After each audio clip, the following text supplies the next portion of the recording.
ہے۔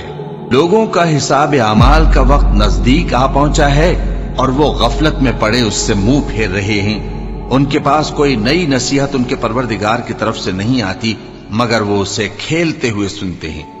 ان کے دل غفلت میں پڑے ہوئے ہیں اور ظالم لوگ آپس میں چپکے باتیں کرتے ہیں کہ یہ شخص کچھ بھی نہیں مگر تمہارے جیسا آدمی ہے، تو تم آنکھوں دیکھے جادو کی لپیٹ میں کیوں آتے ہو؟ پیغمبر صلی اللہ علیہ وآلہ وسلم نے کہا کہ جو بات آسمان اور زمین میں کہی جاتی ہے میرا پروردگار اسے جانتا ہے اور وہ سننے والا ہے، جاننے والا ہے۔ بلکہ ظالم کہنے لگے کہ یہ قرآن پریشان باتیں ہیں جو خواب میں دیکھ لی ہیں۔ نہیں، بلکہ اس نے اس کو اپنی طرف سے بنا لیا ہے۔